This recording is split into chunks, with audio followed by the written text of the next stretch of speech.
Hello friends, welcome to the next class of learn English with Rosie Vithal. सो आजकल हम 12th की flamingo book से chapters कर रहे हैं। पहला लेसन जिसका नाम है द लास्ट लेसन। सो ये सेकंड वीडियो है। एक और चीज़ ने फ्रेंड्स को हैरान कर दिया। अब हैरान कर दिया किसने? एक और चीज़ ने। अनदर थिंग, एक और चीज़। Another thing amazed, surprised friends. जब उसने गांव के बड़े लोगों को अपनी क्लास में आखिरी बेंचेस पर बैठे हुए पाया। अब देखो कितना लंबा सेंटेंस है। लास्ट वर्ड है पाया। किसने पाया? उसने पाया। बस हमें पहले सिर्फ इतना लिखना है। तो जब उसने पाया, व्हेन ही फाउंड, किसको पाया? गांव के बड़े लोगों को। सो अब फिर ग्रुप ऑफ वर्ड्स है, गांव के बड़े लोगों को, तो यहाँ से शुरू होगा। ये को की कोई इंग्लिश नहीं होगी। फाउंड द एल्डरली पीपल, किसके? गांव के। ऑफ द विलेज, गांव के लोगों को पाया। कैसे? बैठे हुए पाया। तो लोगों ने ही ये काम करना था। जब भी हमने किसी को कुछ करते हुए पाया, इसके लिए आप पार्टिसिपल की वीडियोस देखिए, समझ में आएगा। सिटिंग, तो जब भी हमने किसी को कोई काम करते हुए देखा तो पहले वो व्यक्ति, फिर उसके बाद जो काम करते हुए देखा उसके साथ आईएनजी आता है। सिटिंग आखिरी बेंचेस पर, ऑन द लास्ट बेंचेस, अपनी क्लास में। आप देख रहे हो सेंटेंस, जहाँ जहाँ ग्रुप आ रहा है वो उल्टा शुरू हो रहा है। में, इन, अपनी क्लास, इन हिज क्लास। आखिरकार मिस्टर हेमल ने सबको एक दुखद खबर दी।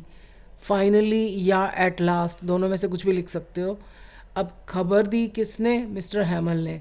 सो मिस्टर हेमल ब्रोक, खराब खबर देने के लिए broke the disheartening news. Disheartening का मतलब ये होता है दुख देने वाली। डिसहार्टनिंग न्यूज़ या सैड न्यूज़ किसको? To all. क्योंकि क्या का जवाब पहले आया, किसको बाद में आया, तो इसलिए टू आएगा। सो ही ब्रोक या he gave the disheartening news to all. Mister Hamel ने उन्हें सूचित किया कि बर्लिन से खबर आई थी। मिस्टर हैमल ने उन्हें सूचित किया, सिंपल पास्ट टेंस। अब सूचित किसने किया? मिस्टर हैमल ने। मिस्टर हैमल इन्फॉर्म्ड, जहाँ जहाँ मैंने ये स्लैश डाला है तो यानी दो वर्ड्स लिखे हैं, दोनों में से आप कोई भी यूज़ कर सकते हैं, दोनों नहीं करने। इन्फॉर्म्ड या अप्राइज्ड। अप्राइज्ड का मतलब ये होता है किसी को किसी बात से अवगत कराना। सो दोनों में से कुछ भी लिख सकते हो। अप्राइज्ड, सूचित किया किसको? उन्हें, मतलब गांव के लोगों को और बच्चों को। देम, क्या सूचित किया?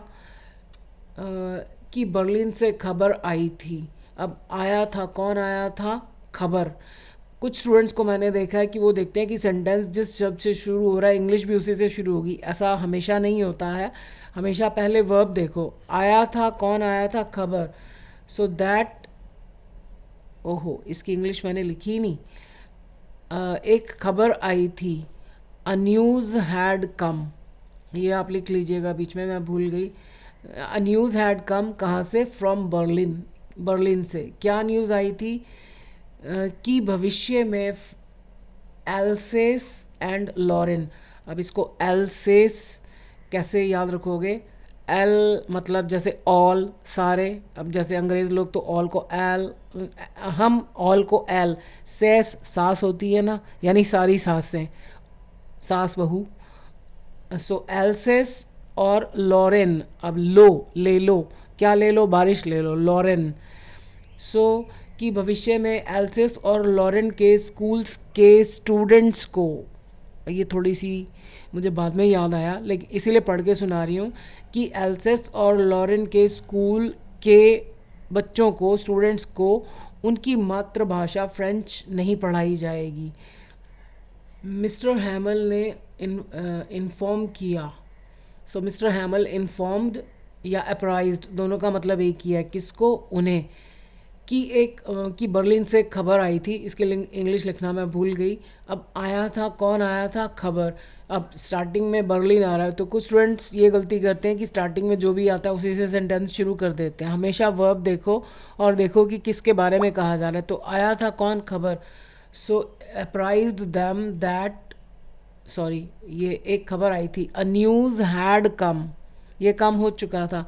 A news had come from Berlin, कि भविष्य में एल्सेस और लॉरेन के स्कूल के स्टूडेंट्स को उनकी मातृभाषा फ्रेंच नहीं पढ़ाई जाएगी। अब एल्सेस, अगर हमें कोई वर्ड सही से बोलना नहीं आता तो उसकी स्पेलिंग हम कभी ठीक से नहीं लिख सकते। अब इसको कैसे याद रखोगे? ऑल, सारी सासें, सास बहू होती है ना, तो ऑल एल्सेस, आप ऑल बोल दो कोई बात नहीं, ऑलसेस यानी सारी सासें। सो एल्सेस एंड लॉरेन, लो, ले लो, क्या ले लो? बारिश ले लो, लॉरेन। सो अब खबर क्या आई थी कि नया नहीं पढ़ाया जाएगा। कौन नहीं पढ़ाएगा? नहीं दिया हुआ, तो पैसिव वॉइस है। किसको नहीं दिया, किसको नहीं पढ़ाया जाएगा? स्टूडेंट्स को, एल्सेस और लॉरेन के स्टूडेंट्स को। सो दी स्टूडेंट्स किसके? Of Alsace and Lorraine. ये हो गया हमारा सब्जेक्ट, नहीं पढ़ाया जाएगा, फ्यूचर की बात कर रहा है। अब क्योंकि ये सारा चैप्टर ही पास्ट में हमने सारा लिखा, तो वुड, विल शैल नहीं आएगा। वुड नॉट बी टॉट, अब बी प्लस थर्ड फॉर्म क्यों? क्योंकि ये पैसिव वॉइस है। Would not be taught in their mother tongue French, उनकी मातृभाषा फ्रेंच में नहीं पढ़ाया जाएगा। क्योंकि जर्मन ने उन दोनों विलेजेस पर कब्जा कर लिया था, अब ये काम हो चुका था, इसलिए फ्रेंच नहीं पढ़ाई जाएगी। अब कब्जा किसने किया था? जर्मन ने। Because German had occupied, occupy होता है कब्जा करना, ऑक्यूपाई के बाद कोई प्रपोजिशन नहीं आती। हम हिंदी में कह रहे हैं ना, विलेजेस पर के लिए ऑन नहीं आएगा। ऑक्यूपाइड उन दोनों विलेजेस पर, दोज अगर एक हो तो दैट आता है, दोज टू विलेजेस। अब स्कूलों में जर्मन सिखाई जाएगी। अब क्या है सिखाया जाएगा? कौन सिखाएगा पता नहीं, पैसिव वॉइस है, तो क्या सिखाया जाएगा? German. So now German would be taught, passive voice आपको पता है, be plus third form. Passive voice की वीडियोस भी हैं, आप देख सकते हैं। Would be taught in schools, उन्हें पढ़ाने के लिए एक नया टीचर आएगा। अब आएगा, कौन आएगा? एक नया टीचर। अब आप देखो शुरू में क्या लिखा, उन्हें पढ़ाने के लिए। इसीलिए आपको बार बार कहती हूँ, पहले एंड में देखो काम क्या है और किसके बारे में कहा जा रहा है। तो आएगा, कौन आएगा? A new teacher.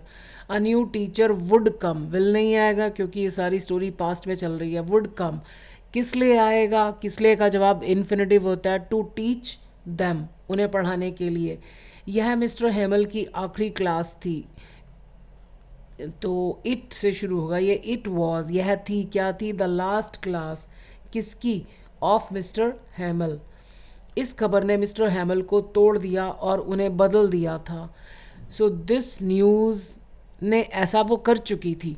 So this news had shattered, shatter होता है जैसे किसी इंसान को हिला कर रख देना, तोड़ देना। So this news had shattered and, बदल दिया था, ट्रांसफॉर्म्ड यानी इंसान में बदलाव आ गया। ट्रांसफॉर्म्ड किसको? मिस्टर हैमल।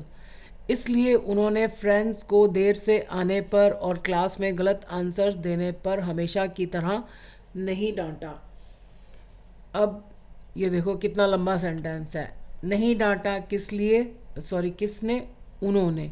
इसलिए उन्होंने, दैट वॉज वाई यानी यही कारण था। अब ये तो स्टार्टिंग में ही लिखना पड़ेगा, या that was the reason. That was why मतलब यही कारण था कि क्यों।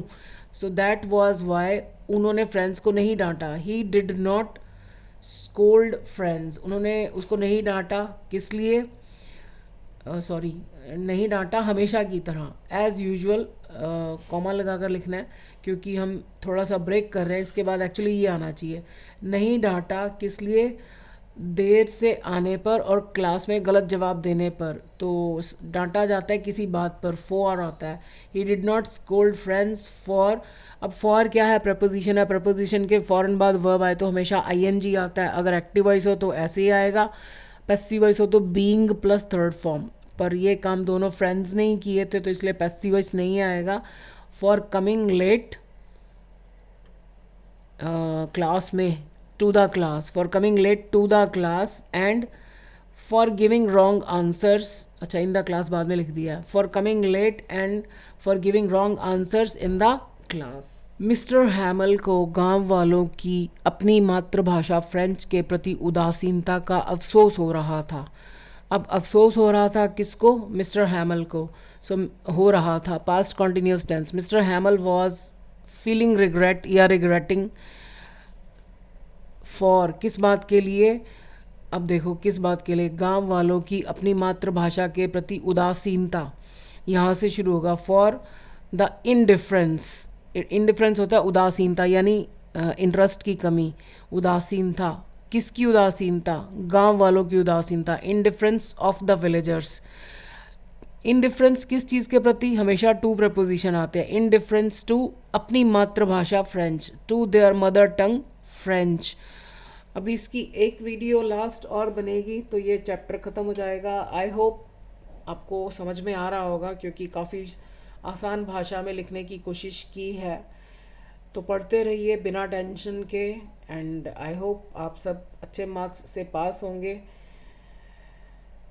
अपना कंपैरिजन मत कीजिएगा किसी से कि उसके मार्क्स इतने आए। बस you just give your best, और you will also get the marks according to the labour you are doing. जो भी आप हार्ड वर्क कर रहे हो उसके हिसाब से मार्क्स मिलेंगे।